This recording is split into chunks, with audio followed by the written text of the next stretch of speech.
Hey, everybody, what's going on? This is your man, Big B, Brian Hanley, and welcome back to Steelers Almighty, the fastest growing Steelers channel on YouTube. I appreciate everybody being in here.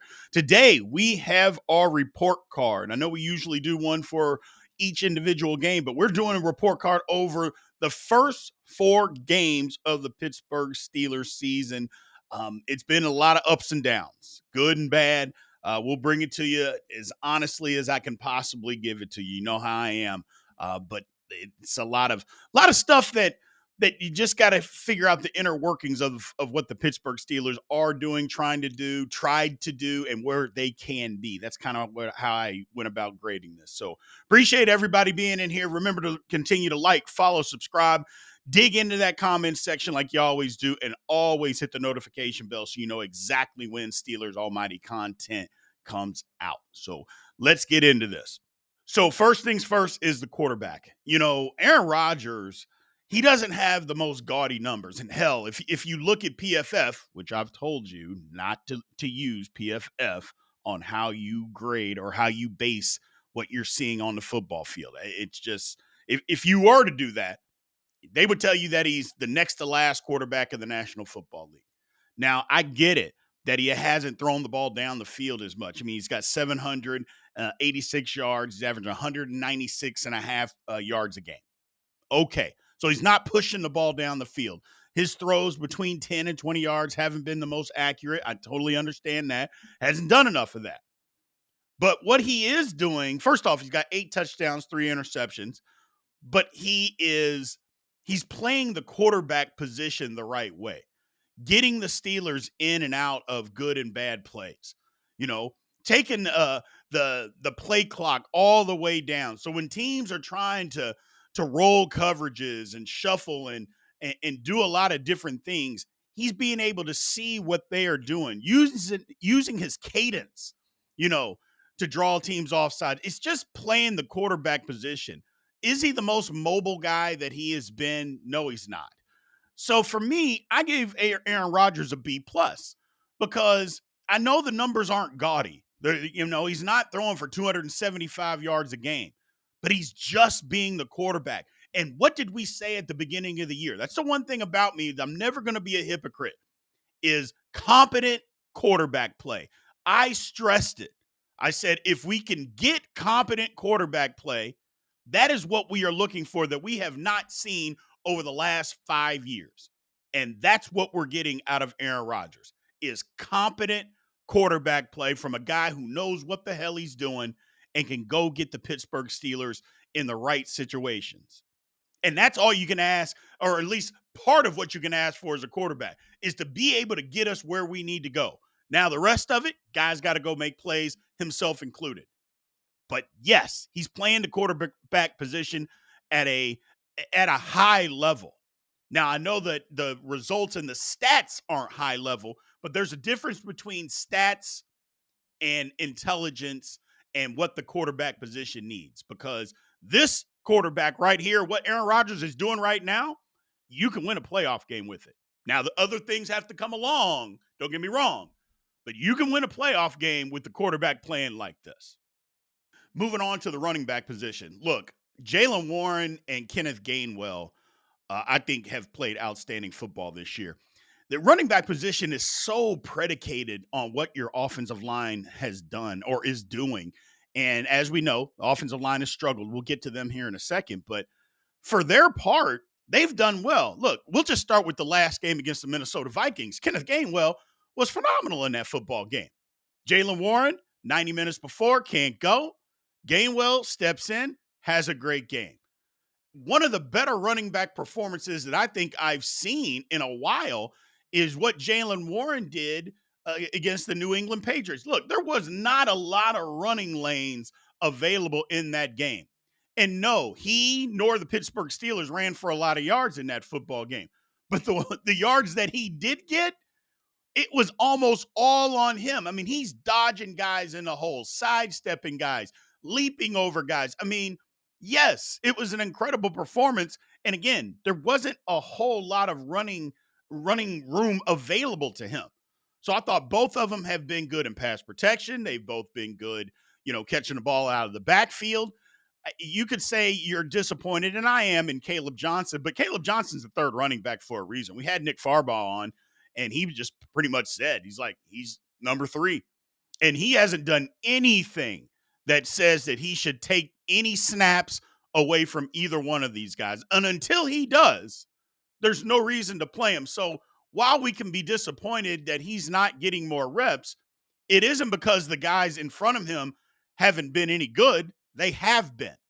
And so when you have that situation, you can't just say, well, for the sake of getting this guy some reps, we're just going to take away snaps, meaningful snaps. They get him in there every now and then, but they're just trying to work him in so he can stay engaged a little bit. But they're not going to just say, okay, we're going to move you up to number two just for the sake of moving you up to number two. That's not going to happen, and it shouldn't happen right now. I like what the running backs have been doing. I gave them a B plus because, again, the stuff that they have done in the limited, and I say limited opportunities, and when I say opportunities, it's not that we haven't tried to run the ball. It's the limited opportunities that they can run the football because we haven't been able to move guys on the line of scrimmage. Offensive line and Arthur Smith, they all have to do their job. The running back also has to help. Don't get me wrong. And we've shown it in our all 22s when we break down the offensive line every week. We've shown it where, yes, the running back has to help the line. And sometimes those cutback lanes, you have to cut back and help them. But they got to help you too. It's why you got to work in a unison. But I think the running backs, for the most part, have been pretty good this season. Now to the wide receivers. Let's start with DK Metcalf. I think DK Metcalf, first of all, I know what George Pickens is doing in Dallas right now that CeeDee Lamb is out. It's a different offense, but I still believe that DK Metcalf is better than him. For nothing else, he gives better effort on blocking. I mean, we saw it on Jalen Warren, that 65-yard run against Seattle. Guy down there trying to block for him was DK Metcalf. DK Metcalf's got to be more involved, and the Steelers are better when they try to involve him early. But he's also got to be available. First of all, he's got 4 drops on the year. That can't happen. Just can't happen. Got to be able to get off press coverage. Didn't look good against Seattle. Didn't look good against New England. He's got to be better, and we have to do a better job of scheming him open. That's one of the things that Arthur Smith has to do. And Aaron Rodgers giving him a shot. Hey, maybe it's a 50-50 ball. And I know that's been something that DK Metcalf hasn't been great at doing in the past. But since he's been a Pittsburgh Steeler, he's been exceptional in 50-50 balls. So continue to give him those opportunities. Calvin Austin III, look, I get that he's hurt, but before that, and hopefully he doesn't miss a whole lot of time, there's some reports out there. We'll see. But Calvin Austin III has been good. Again, his opportunities haven't been as many as what I would like. And there are opportunities that show that Calvin Austin has been open and Aaron Rodgers just going a different way, which is why I said Aaron Rodgers hasn't been perfect, but he's been pretty good. Calvin Austin, again, hasn't been perfect, but he's been great. He's been getting open, and again, on that big long run to DK Metcalf or against the DK had against the Vikings, that catch and run, who was down there and laid a block 65 yards down the field? Yeah, absolutely. That was Calvin Austin. Everybody else, we can talk about being disappointed in Roman Wilson. I'm not necessarily going to hold that against the wide receivers because he's just not on the field. And quite frankly, the Steelers aren't counting on him to be something. Maybe that's a mistake on my part. Maybe you're like, come on, Big B, you got to count that against him. I mean, he's on the team and he's not doing anything. You're right. But the Steelers aren't literally not counting on him. He's the 5th wide receiver right now. And I think if they could find somebody that was better, they would have him on this football team. That's just my personal opinion. Tight ends. We're going to use tight ends. Look, the tight ends have not been great, in my opinion. Tight ends have 24 catches for 156 yards. That's just not enough. It's just not enough. Pat Freiermuth last game was invisible. Jonnu Smith, they need more opportunities for Jonnu because he's more dynamic than Freiermuth down the middle of the field. Got to get him, and you got to start getting him open down the middle of the field, maybe even some crossers. Same thing with Muth. Muth shouldn't just be invisible. He's on our football team. You got to use him. Start using them down the middle of the field a little bit more. They've gotten Darnell Washington, or at least they did last game, got him more involved in the passing game. They got to continue to do that, because he is a viable weapon. I know he's an outstanding blocker, and he is, but you got to be able to use him in the passing game too. He can catch the football, and guys don't want to tackle him. They don't. So give him an opportunity, especially in the red zone. Red zone, we get anything at first and goal on the 3-yard line going in. It split him out, and you have to throw him the ball at least one time. I think you're doing a disservice if you don't. So the wide receivers as a whole, to me, I give them a C because the tight end group has not been great. It just hasn't. Now, part of that you could say is scheme, but they just haven't been great this year. And again, the wide receivers are good. DK, I like DK and Calvin Austin, but DK has had a drops problem. And it hasn't been spectacular. You know, Guys got to start getting open too. You know, that's the thing is if we're not getting you the football, and that's the problem with Roman Wilson. I tried to do an all 22 breakdown. I was like, you know what? Let me do this. Let me go find, 10 plays that we can say, hey, we got to throw him the football. I couldn't get there. And that's the thing. It's like I couldn't get 10 plays where I'm saying, okay, you know what? You should have thrown him the ball. You should have thrown him the ball. Nope. So that's part of the problem with the wide receivers. They're not always open, not the most dynamic group in that case, but not horrible. Lots of room for improvement. Now to the offensive line. Look, the offensive line has struggled. Vikings game, totally different story. But the first 3 games of the year, they struggled. You know, has it gotten progressively better? You could say that, and which is a good thing. That's the positive about all of this is that it has gotten better. You've seen it get better, but that doesn't mean that it's good. So I don't want to confuse by saying something is getting better with being good because that is not the case. And not to mention the first 3 games, let's just say the Steelers, if you want to classify that game against the Vikings as spectacular, which it wasn't, but if you want to say that, fine. Well, if you're going to go to those extremes and say that that game was spectacular, you also have to go to the same extremes and say those first 3 games were absolutely horrific. And they were. So that's what I'm talking about. Look, the line has gotten better. There's no issues with saying that, but it hasn't been good. I mean, what are the Steelers as far as averaging? First of all, they've given up 9 sacks and 32 pressures this year. That's too many. That's just way too many. Can't have it, can't have it, can't have it. And I get the 2 sacks against the Vikings were communication issues. Well, it's communication issues with the offensive line. It's their issues. So whether I understand it wasn't getting beat physically, but football isn't all physical. So you got to be able to protect the quarterback, especially Aaron Rodgers, who's not moving around as much. Now, the Steelers are also 31st in running the football. That's 80 yards a game. And, oh, by the way, the 80 yards a game is an improvement because the first 3 games of the year, the Steelers were averaging 62 yards. So think about that. 80 yards a game, they're 31st, and that's an improvement from 62 of the first 3 games. Come on. They just got to be able to move people. Arthur Smith, got to help him. And he did against the Vikings. A lot more schematic type of things. Got to help him. But at the same time, with the footwork and the technique and the things that they just need to do, you got to be able to move people. You got to be able to do it. And it's just, sometimes it's just, can you move your guy? Damn the schematics of it. It's, can you move your guy? So giving the offensive line a D, which is what I'm giving them, that might actually sound pretty lenient, to be quite honest with you, because I get that the Vikings game was a lot better. And even if you want to say the Patriots game was better, because again, no sacks against the Patriots. You're right. It is getting better. But you got to be able to run the ball, man. Got to be able to run. And I'm not even saying that you have to go run the ball for 175, 200 yards a game. I'm not saying that. But you can get 125.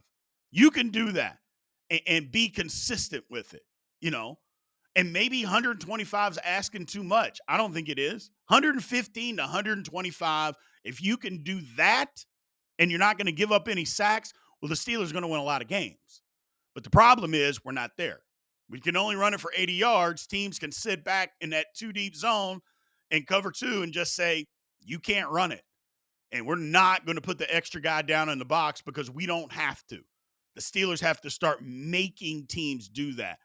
Kind of happened a little bit against the Vikings, but we'll see. We will see moving forward.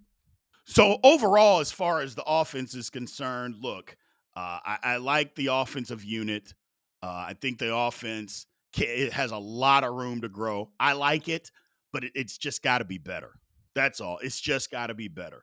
So collectively, as an offense, I give it a C minus, and understanding that I said at the beginning of the year, and I'm not going to back off of it.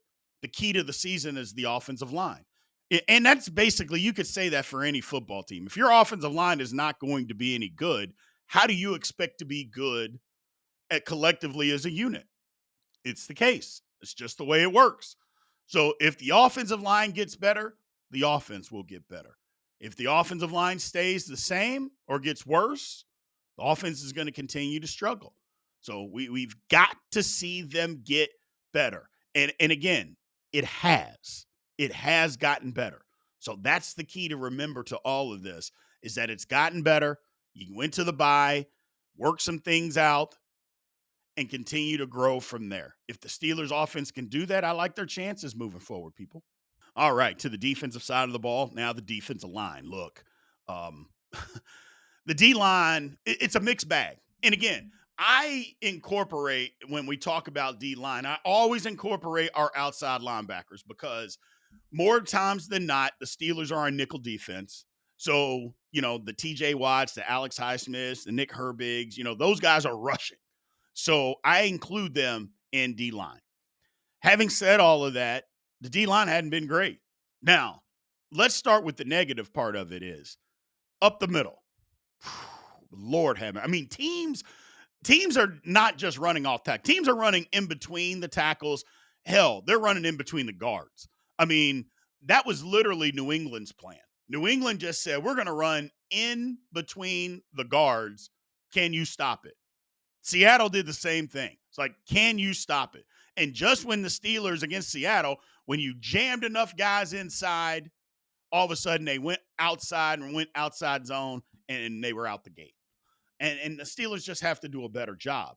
We can talk all we want about Keanu Benton. He's not big enough. Okay, he's not. But I don't think they're going to make a change there. So at some point, the schematics have to change. If you're going to have a guy in there, or he has to get better, one of the two, because he's not going to get bigger. So if he's not going to get bigger, then something else has to change. The Steelers did that against Minnesota. I understand Minnesota had a banged up offensive line. I totally understand. Steelers took advantage of it.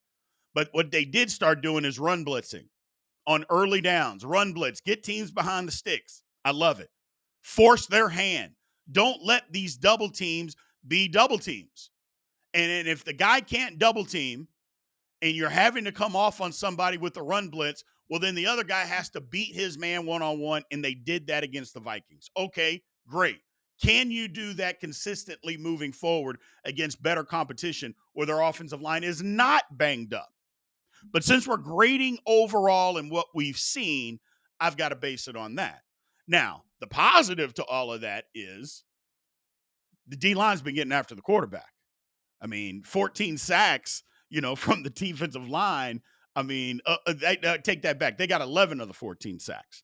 And they also have 15 tackles for loss. Okay. Okay. We can live with that. We can work with that. So the grade that I give the D line is a C because as bad as it has been against the run game, minus the Vikings, they have gotten after the quarterback. Heck, we don't beat the New England Patriots without the turnovers. And guess who was causing those? So that's the thing. It's like we're causing these turnovers. We're getting after the quarterback. We're doing some of the things, but there is still a huge room for improvement. And the schematics have to change. And then, guys, again, you just got to get off blocks. You got to be better. So moving on to the linebackers.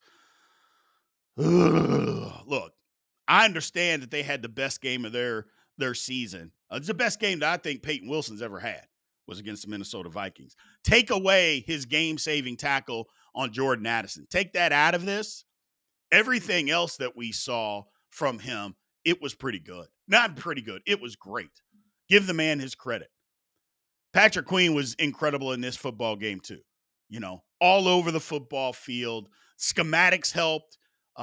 Instead of having tight ends wide open over the middle, the Steelers walked out a tight end over top of them. So anytime they chipped on TJ Watt or even on Herbig and just releasing and being wide open, the Steelers made an adjustment.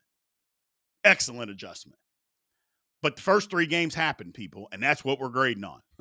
So let's not kid ourselves on the situation here. You can't just grade them off of one game. We got to grade them over the totality of it. And over that time period, the linebackers have stunk. It just period, point blank, the linebackers have been bad for the Pittsburgh Steelers. Bad run defense, bad in coverage.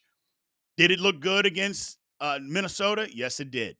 Can they continue to do that? Probably. One thing that I will say that helped them, or is against their disadvantage, I should say, is that having a defensive tackle or a nose guard back in their lap so they can't scrape and go make tackles, that's a problem. So that's been happening to them. But then not being gap sound, continually to try to run around blocks or just guessing, can't do that. Can't do it. And that's been a lot of the problem in the run game. Again, guys being in their face so they can't scrape is a problem. But even if that happens, that's going to happen from time to time. You have to be gap sound. You can't just be trying to run around everything. And I know that post and scrape or post and discard is not Peyton Wilson or Patrick Queen's game. That is not their game. Having said all of that, you got to have some of that as a linebacker, because running around blocks isn't going to help. So I gave them a D as far as their performance so far this year because those first 3 games just were not acceptable. They just weren't. The Jets, nope. Seattle, nope. Patriots may have been the worst in my opinion. Man, it was bad. It was so bad, so much that they put in Cole Holcomb because they said we can't play Patrick or Peyton Wilson against the run anymore on rundowns. It got that bad. So hopefully this Vikings game changes their mentality. Again, against a banged up defensive line, but at least they showed they could go do it. Well, now you got to continue to go do that. But it hasn't been good, and that's why I gave them the grade that I gave them. Moving on to the secondary. The communication issues that the secondary has had to me is unacceptable. For what you spend and the experience, more than what you spend, the experience that these guys have. Why are you still having all these communication issues on the back end?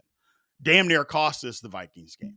It's just communication issues, schematic issues, just on the back end. It's just inexcusable. Now, granted, they've been injured. Lord have mercy, has the secondary been injured. It doesn't help that me personally, I don't trust Juan Thornhill or Chuck Clark. I keep always wanting to call him George, but Chuck Clark, I'm out on it. I'm out on him. I mean, I don't trust him. I really don't. Jabril Peppers came in, was the highest graded defensive player that the Steelers had, and then he doesn't play a defensive snap the next game. I don't understand it. Is it because he can't play free safety and we don't trust him to do it? I don't know. Either way, I don't like it. I think he's got to be on the football field one way or another. You got to find a way to get Jabril Peppers onto your football field. Make room, make space, make time, do something. Having said all of that, they can be better. They've got to be better. They haven't been horrendous, but look, guys, their team, I mean, they're averaging 260 yards a game. I mean, the Steelers are 30th against the pass. I mean, and it's not like the Steelers aren't getting a pass rush. You could say, hey, you know what? Not playing complimentary football. No, the Steelers are getting after quarterbacks. Guys are just open. Got to be stickier. JPJ coming back. Hopefully that helps. But guy, you got to start covering guys better because it is a problem right now. It is a problem. I gave the secondary a D overall. Again, I don't like the safeties. I haven't from day one, and I don't today. I don't like what our safeties are doing outside of Deshaun Elliott. Outside of Deshaun Elliott, but I don't like Thornhill and I don't like Clark back there. I don't trust either one of those guys. But getting Deshaun Elliott back against the Vikings helped a ton. Lord have mercy. But even still, they threw for 350 yards. So, we've just got to be better. We've got to be better moving forward. Then overall, as far as the defense is concerned, look, we're 28th in total defense. Absolutely abysmal. You telling me that a team that's number one as far as defensive spending by $25 million, that the best that we can do is 28th. Now, do I expect that number to get better as the season goes on? Yeah, I do. But remember, I was a top 5 guy or bust, and we are nowhere near top 5 right now. But having said, well, I just think that it's going to get better. Well, it's not just going to get better. They have to do something to help the defense get better. So if they're not going to put in the time and the effort and to finish or to end all these communication issues, because I can't think of another way on why we keep having these issues. First, it was on the front. The front 7 were having issues and alignment issues. Now it's the back end still having issues. I just don't know what else is it. So at some point, they've got to get that fixed. If they can get it fixed and just start playing super fast, I think that will help. The schematics, they got to help still. And we'll get into all of that. Because some of the schematics isn't helping. I know we're blitzing a lot more, and that has helped some, but the times that the Steelers have blitzed haven't really got there. So it's a mixed bag, but the defense hasn't played well. I gave them a D overall because, again, you're the 28th best defense in the league. What am I supposed to say? We're supposed to give you a pass because some guys have gotten injured. I'm not going to do that. I'm not going to do that. Nobody gives us a pass. We shouldn't give anybody else a pass. You are what you are. And right now, this is what the Steelers are. Can they get it better? Yes, they can. But they got to go out there and get it better. They got to go out and make it be better. We have some opportunities coming up to do that. The schedule is going to start getting tougher. So that's the whole thing, is like, okay, this is what our defense is now. We're going to start playing better competition. What are we going to do? I'm excited to see it, but they got to get better. They got to get better. So the special teams, look, this doesn't have to be long. Look, Boz is the best in the world. Yeah, he had one block, wasn't his fault, but Boz is, quite frankly, the best in the world. Waitman's been up and down, mostly up, though. First of all, he's an outstanding holder, and he's an outstanding punter, but, he's had some misses here. That Vikings game, just kicking the ball in the end zone like that at the end of the game and didn't even attempt to get the ball down inside the 20-yard line. I thought that was a miss. Having said that, he's pretty good at his job too. The one unit that I would say lacks for me on special teams, which is why I gave this unit a B- overall, is because the kickoff coverage unit, minus maybe the Vikings game, just hasn't been good. We're giving up way too many yards. Teams are starting with outstanding field position, out past the 30, a lot of times past the 35. That's too much. That's too much. Teams aren't giving that to us. They're not allowing us to start there. Well, there's no reason that we shouldn't be able to do the same thing. Just giving up way too much. Danny Smith, got to get those guys under control. Got to get some guys out there and have them understand, hey guys, they can't start past the 30-yard line. Not going to be able to start past the 30-yard line. That is your job. Punt returns, kickoff returns. I mean, look, I get it. We caused a turnover to win a game against the Jets, and then we gave up a turnover that cost us a game against the Seahawks. So cost us points getting a field goal blocked. So that's why the B- I think is pretty fair for the special teams. Then we go to the coaching. Look, Arthur Smith has been good and bad, but to be honest, he's been more good than bad. Now, I know there's some people out there that it wouldn't matter what Arthur Smith did. He's terrible. He's got to go. Okay, that's fine. But when he's been good, you have to at least acknowledge that the man has been good. So just acknowledge it. Even if you don't think he's a good coordinator, he can call a good football game. He's done that a few times this year for the Pittsburgh Steelers. I've liked what he's done. I didn't like the Seattle game, didn't like the New England game for most of it. But the Jets game was excellent by him, and so was the Vikings. So it's been a mixed bag. But here's the thing. I think the offense is much more dangerous when we are aggressive than we were trying to be passive. And now I know that's easier said than done when you're dealing with the offensive line that we have. So it's tough to be ultra aggressive, but the Steelers are just better when they are. No matter what we're doing, when we are aggressive and he mixes up the run with more gap system blocking versus zone blocking. It's like run the ball downhill. These guys are better when they're blocking going downhill with gap assignments versus just zone blocking. They're just better, you know? So, but we'll see what happens. We'll see what happens. I think they got to pull more guards, stuff of that nature. I think the Steelers can do a better job of doing gap blocking, but it hasn't been horrible on offense. The defense, we just talked about it. The defense hasn't been good, just plain and simple.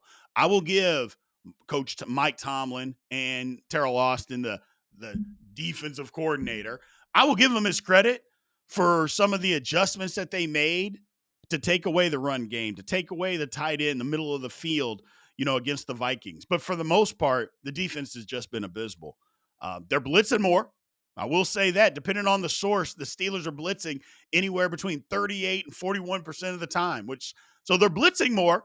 But just because you blitz doesn't mean it's an exotic type of blitz. It doesn't mean that it's out there. It just means a guy rushed. You can do different things blitzing and surprise teams. The Steelers still they don't roll coverages. They don't disguise coverages. Even in those blitzing situations, we don't do any of that stuff. We got to start getting more imaginative on defense. So the overall grade for the coaching, I gave a C because, again, I'm going to give the offense credit and I'm going to blame the defense a little bit more. I think Arthur Smith has done a pretty good job this year, depending on what he's had to work with. Nothing's ever going to be perfect, but the defense on the same time, it's been more bad than good. It's been more bad than good. And like I said, on the flip side, I think the offense has been more good than bad. So I give them a C right down the middle. It's got to be better. You got to continue to be aggressive. Got to continue to have a lot of imagination on both sides of the football. They're starting to get there. And I know early on in the season, maybe you don't do a lot of that. Well, it's time that we start doing a lot of that. It's time that we get that going. So overall for the Pittsburgh Steelers, I'll make this short and sweet. It's a C. But here's the thing about it. If you'd have told me at the beginning of the year, and if you're being honest, let's just be honest here. At the beginning of the year, if you would have said the Steelers on defense are going to be the 28th best defense, our offensive line is going to stink, and Aaron Rodgers is going to be sacked 9 times already, averaging 196 yards a game passing, would you have said that the Steelers were 3-1? There's not a person, a sane person, or an honest person that would have told you, yep, absolutely. Sure. No problem with the Steelers being 3-1. Now, the part that I left out is, well, come on, Big B, you can't leave out that how many turnovers have they caused? You're right. How many sacks do they have? You're right. So it goes hand in hand. But even still, there's nobody that would have thought we would be 3-1. Again, if you'd have just said that's how the Steelers are going to play this year, nobody would have thought that. But we are. And that, to me, is what is exciting because I think the Steelers haven't played good at all. They definitely haven't played a complete game. We know that for a fact. I don't really think, other than the Vikings game, which they played good for 3 quarters, but they haven't put it together. I just haven't seen it yet. So that's why I'm excited. We're 3-1. We haven't played well, and we can get so much better than what we currently are. One, we got to get healthy. The Steelers, they just got to get healthy, especially on defense. If you can do that, we can get healthy on defense, maybe this thing gets turned around. And then if we can get so much better, the communication gets better, all of this stuff. That's why I'm so excited as a Steelers fan, because I know we haven't played good. I know we have played below average, but we're still 3-1. And you can't say we haven't played good football teams because we just watched the New England Patriots go on the road and beat the Buffalo Bills, and there isn't a person alive that watches football that doesn't think the Buffalo Bills are a good football team. So don't tell me the Steelers haven't beaten anybody any good. They have. They have. So here's where we are. We got an opportunity, man. We really do. I'm excited. I think it can get better. Get the health. If we can get that and we're still getting better, man, we got a chance. And that's all we can ask for as fans, man, is we got a chance. So appreciate you guys, man. Thank you as always. We will be back again. The big show will be tomorrow. Make sure you guys tune in. Whew. Bye week is over. It's time to get back to it, people. I can't wait. I cannot wait. Appreciate you guys. And as always, aloha.